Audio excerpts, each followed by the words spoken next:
Live আর cooking চ্যানেলে আবার একটা রেসিপি নিয়ে চলে এলাম। আজকে রুই মাছ বিনস আলু দিয়ে একটা ঝোল করব। প্রথমে কড়াটা বসিয়ে দিয়েছি, এবার তেল দিয়ে মাছগুলোকে আমি ভেজে নেব। মাছগুলোকে আমি আগে নুন আর হলুদ মাখিয়ে রেখেছিলাম। কড়াটা গরম হয়ে গেছে, আমি তেল দিয়ে দিচ্ছি মাছ ভাজার জন্য। রান্নাটা পুরোটা আমি সরিষার তেলে করব। দেখো মাছগুলোকে আমি ভেজে নিচ্ছি।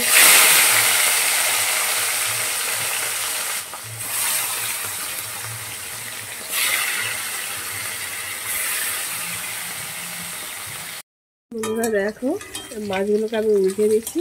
এখানে মুড়ো আর চিলি পিস আমি ডাগা ব্যবহার করেছি।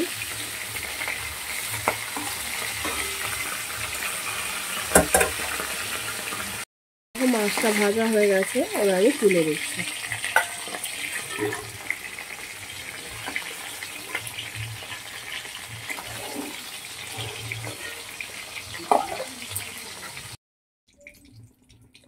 এই বন্ধুরা দেখো যা তেল আসে সেই তেলেই আমি প্রথমে 5 ফোড়ন দিচ্ছি, হাফ চামচের মতো।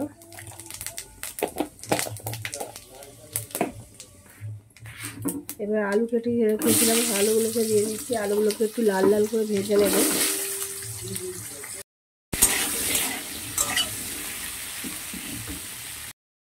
আলুটা আমার ভাজা হয়ে গেছে, তারপর লাল লাল হয়ে গেছে। এবার আমি কিছুটা বিনস কেটে রেখেছিলাম, বিনসগুলোকে দিয়ে দিচ্ছি। এই বিনস আর আলু দিয়ে চানা মাছের ঝোল খেতে খুবই ভালো লাগে।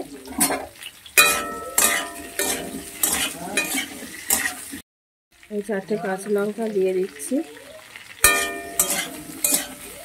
দেখো বিনসটা কিছুটা ভাজা হয়ে গেছে। এবার কিছুটা আমি আদা আর কাঁচা লঙ্কা গ্রেট করে রেখেছিলাম দিয়ে দিচ্ছি।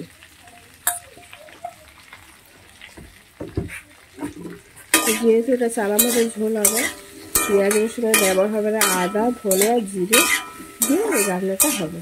আদাটা কিছুক্ষণ আমি ভেজে নেব। জিরেগুলো দিয়ে দিচ্ছি, আর ধনেগুলো 1 চামচ। হলুদ দিয়ে দিচ্ছি বন্ধুরা পরিমাণ মতো।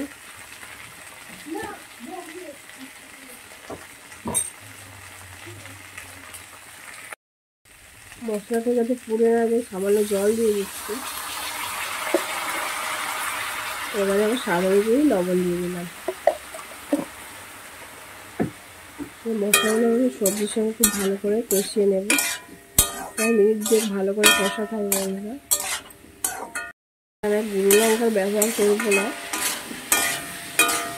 কাঁচা লঙ্কা দিয়ে পুরো ঝোলটা হবে। এখন বন্ধুরা কষানো কমপ্লিট হয়ে গেছে, এবার আমি জল দিয়ে দেবো।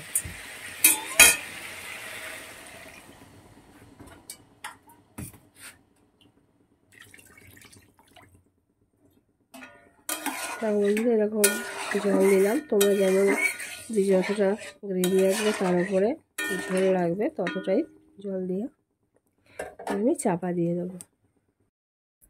দেখো বন্ধুরা এখানটা আলু অনেকটাই সিদ্ধ হয়ে গেছে, বিনসও সিদ্ধ হয়ে গেছে অনেকটা। এবারে আমি মাছগুলোকে দিয়ে দেবো।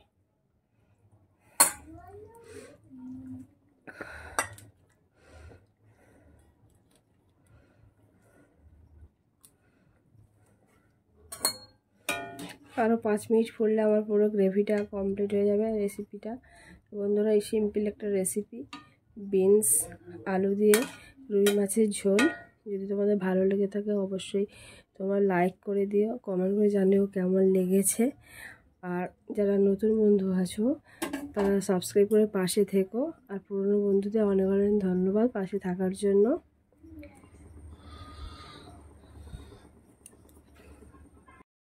দেখো এখানে কমপ্লিট হয়ে গেছে, আমি অফ করে দিচ্ছি।